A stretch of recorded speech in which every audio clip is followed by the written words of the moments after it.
안녕하세요.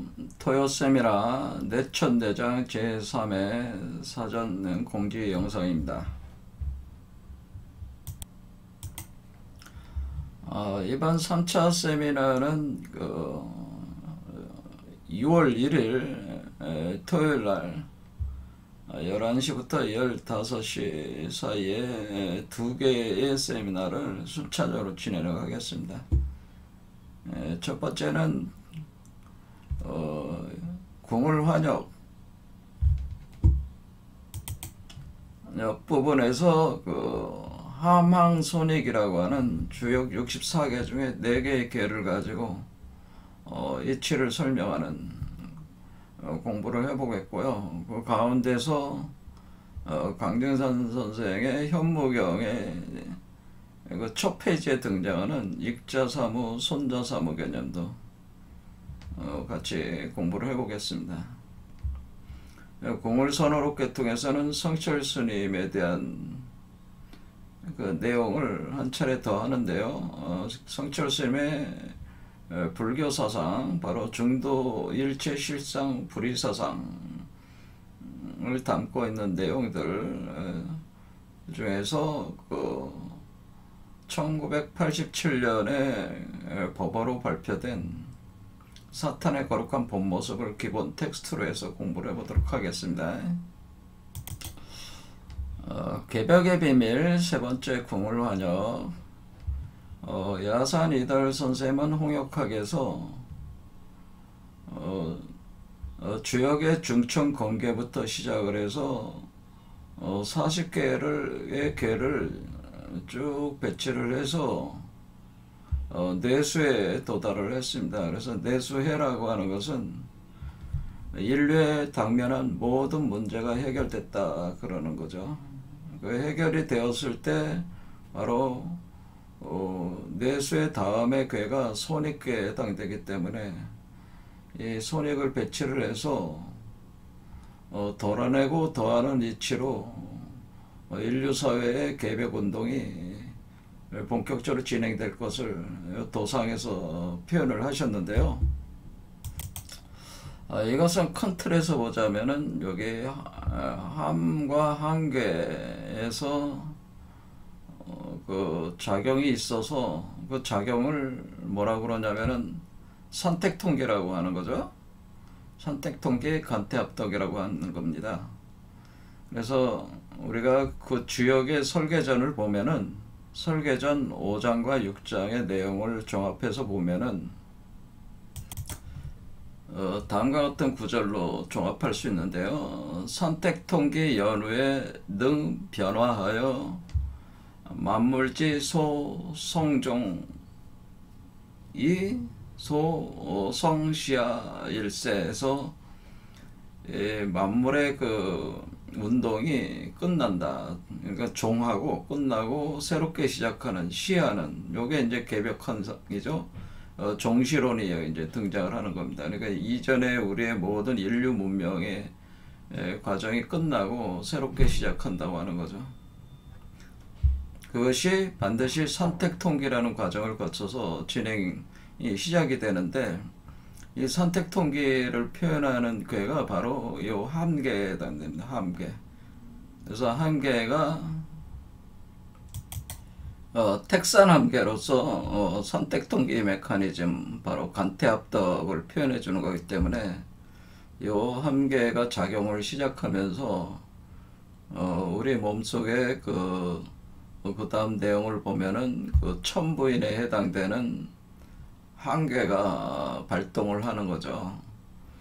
그래서 그 다음에 함항손익할 때 이 한계라고 하는 것은 이 그 선택통계의 결과로 우리 그 인류의 그 몸속에 바로 하늘에서 부여한 천부인이 발동을 하게 된다. 그래서 우리가 당군신화에 나오는 환인이 환웅에게 천부삼일을 줘서 홍익인간하라 이렇게 했을 때 그 천부인이 그 어디에 있냐고 하는 거죠. 그 감춰진 신물인, 우리 한민족의 감춰진 신물인 천부인에 대한 것이 바로 그것이 요 한계에 해당된다고 하는 거죠. 그래서 우리가 환인의 환과 환웅의 환은 같은 환이죠. 이 환과 한계가 나무, 목과 마음심으로 우리가 같이 통하게 되는 겁니다. 그래서 이것이 천부인의 메커니즘을 우리가 알 수 있는 단서가 여기에 있는 거고요. 그럼 이렇게 우리가 선택 통계를 통해서 우리 몸속에 천부인이 발동을 시작을 하면은 우리 그 인류가 개벽 그 현상이 이제 발동이 되면서 성인화되는, 그러니까 신성한 인간으로 변화하는 일이 일어나는 거죠.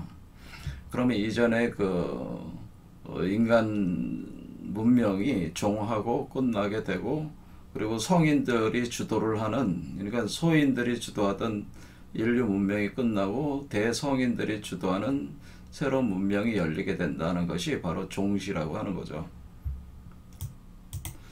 요 익자사무 손자사무라고 하는 것은 우리가 그 증산 선생께서 남기신 유일한 저작물이라고 볼 수 있는 현무경이 있는데요. 이 현무경을 보면은 그 그림과 글들로 이루어져 있는데, 그 첫 번째 그 페이지에 바로 이런 그림이 있습니다. 글과 그림이 있고, 여기에 보면은 익자사무, 손자사무 이렇게 표현이 되어 있죠. 그래서 여기에 바로 손익이죠. 손익이 해당되는. 그래서 여기 보면은 여기서 손익 요와 같은 얘기죠. 그러니까 야산 이달 선생의 사유체계와 우리가 강진산 선생의 사유체계가 근본적으로 통한다고 하는 거죠. 그래서 손익 현상이 일어나서 익자사무, 손자사무라고 하는, 우리가 주역을 보면은 이 사무 개념에 대해서 정확하게 파악할 수 있기 때문에 이 주역에 있는 익계와 손계를 통해서 이 사무 메커니즘이 무엇이냐에 대해서 같이 공부를 해보도록 하겠습니다. 이 내용은 사실은 이 천부인 앞에 그 함항 과정에서의 선택 통계 과정을 통해서 활성화가 된 이 천부인을 통해서 변화된 인간이 출현을 하는데, 성인으로 변화된 인간이, 그 익자사무, 손자사무가 그 변화된 인간이 출현을 하는 그런 내용을 담고 있습니다.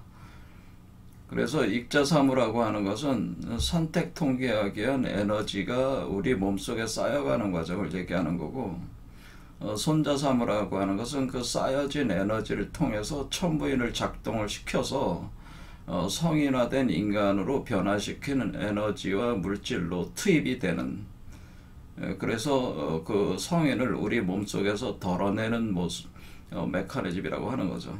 그러니까 여태껏 제가 계속 그 강의를 해왔던 궁울영부 빈몸 활성화 과정 메커니즘이 요 익자사무, 손자사무라고 해당된다는 것을 제가 설명을 드리겠습니다.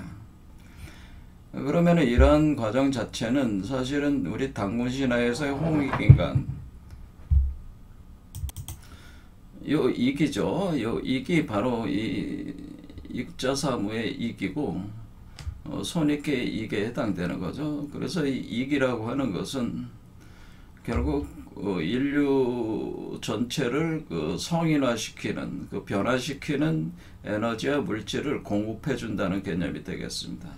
그래서 우리가 홍익을 한다고 하는 것은 일반적인 그 인간들을 새로운 그 성인으로 변화시켜주는 그 에너지와 물질을 공급해주는 그런 개념이 홍익인간이다라고 합니다. 그래서 이 홍자는 우리가 그 중지공계에 보면은 함홍광대라고 이제 또 표현이 되어 있기 때문에 그것을 합쳐서 홍익인간이다 이렇게 합니다. 그래서 이 홍익인간 메커니즘도 주역에 다 나와 있는 내용이죠. 그래서 우리 단군신화 내용이 사실은 주역 안에 다 이렇게 포함이 되어 있습니다. 그 안에 속속들이 박혀져 있기 때문에 다 설명이 가능한 거죠. 그래서 일단은 우리가 그 선택 통계를 통해서 천부인을 활성화시켜 가지고 우리 몸속에 축적된 그 성인으로 변화시키는 에너지와 물질을 결합을 시켜가지고 변형 결합을 시켜가지고 우리 안에서 성인을 탄생시키고 그 성인이 다시 그 인류 사회의 그 에너지와 물질, 성인화시키는 에너지와 물질을 또 공급하는 메커니즘을 작용을 시켜가지고 인류 전체를 새로운 어떤 그 유토피아 세계로 인도를 해 나간다는 것이 이건 이제 홍익인간으로 이제는 결론이 나게 되는 거죠. 그래서 우리가 그 야산이달 선생님의 개념으로는 선천, 중천, 후천이라고 할 때 오해 중천 개벽을 통해서 하망손익이 일어나고 후천 시대에 들어가게 되면은 홍익인간이 본격적으로 진행이 된다. 그래서 그것이 1948년부터 본격 진행이 됐다고 하는 것을 야산이달 선생께서 그 설파를 하신 내용이거든요. 이번에 홍역학에서. 그래서 그 내용을 쭉 해서 여러분들에게 이제 설명을 드리도록 하겠습니다. 그리고 되도록이면 여러분들이 한번 지금까지 제가 미리 소개한 이 내용들을 한번 깊이 숙고를 하셔가지고 저희 세미나에 참가를 하셨을 때 서로 묻고 답하고 하는 과정을 통해 가지고 좀 더 깊이 있게 이 이치를 파악하는 것이 좋은 공부 방법이라고 생각합니다. 제가 일방적으로 이렇게 여러분들한테 떠드는 것보다 묻고 답하면서 그렇게 하는 것이 좋은 방향 아닐까 생각합니다.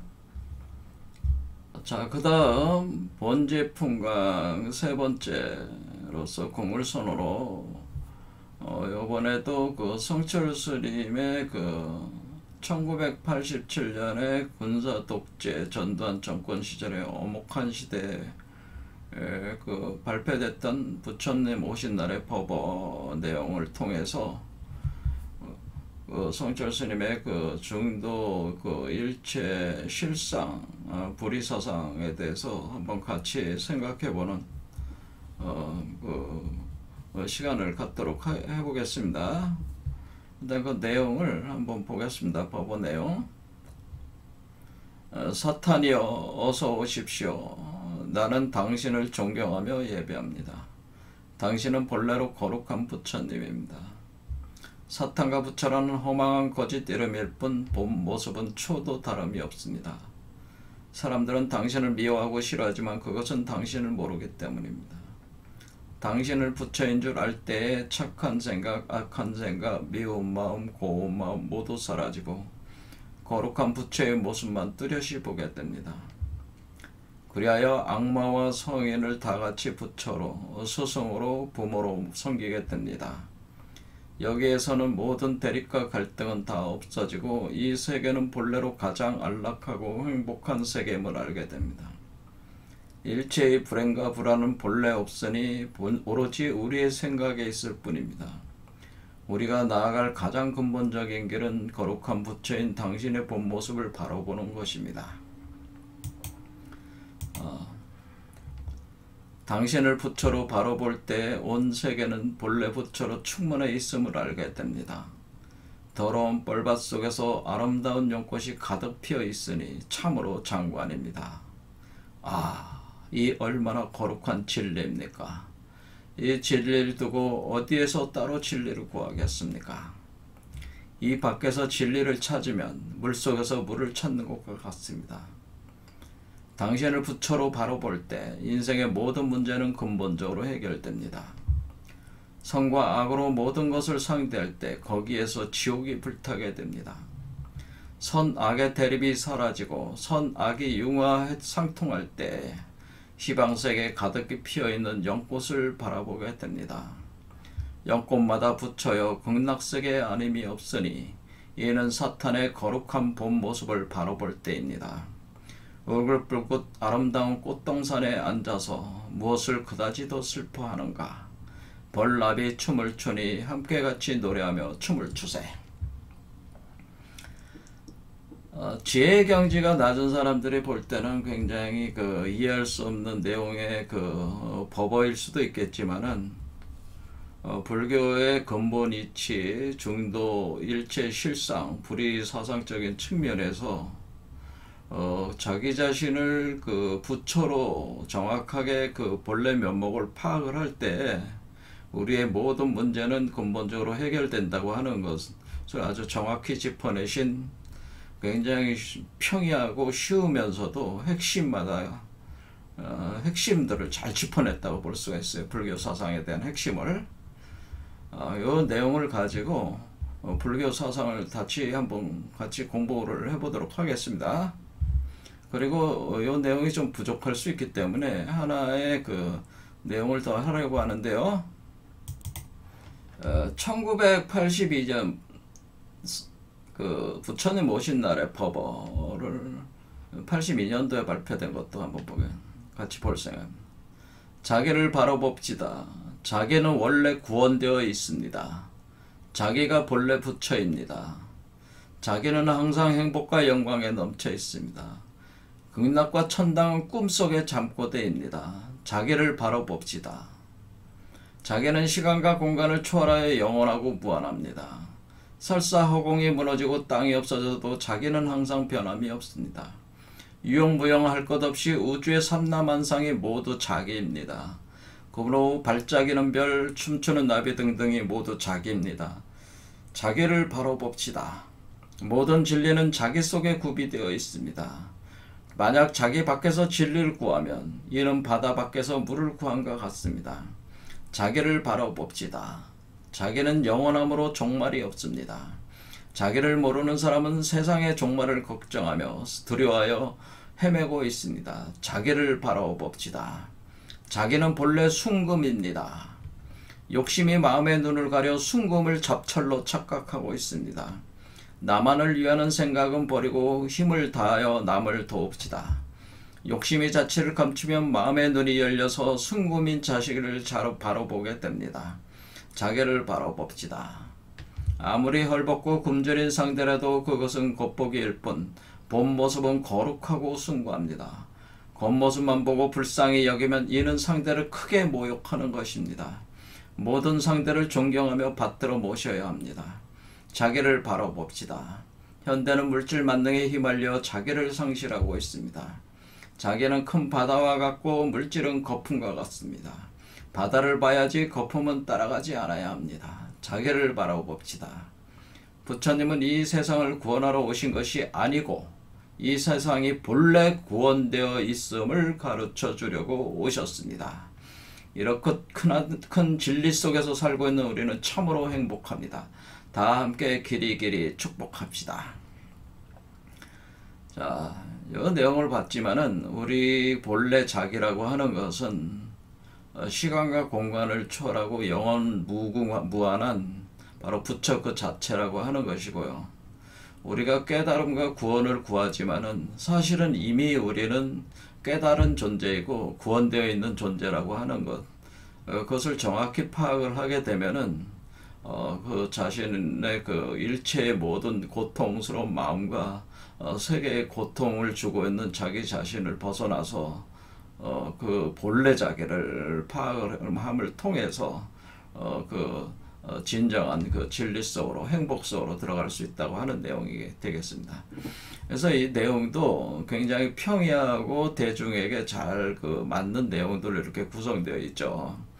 그래서 1982년 이 자기를 바로 봅시다. 이 법어와 바로 앞에서 지금 봤던 1987년 법어 내용들을 총괄해서 같이 보면서 불교의 이치를 전반적으로 쫙 같이 생각해보고 정리를 해보는 그런 공부를 같이 해보도록 하겠습니다. 자, 그러면은 제3회 토요 세미나 내천대장 요번 6월 1일 날 토요일 11시부터 15시 사이 계속 공부하도록 할 테니까 참가하기를 원하시는 분은 그 010-8429-1249로 참가 신청을 해주시기 바랍니다. 자, 오늘 여기까지 하도록 하겠습니다. 감사합니다.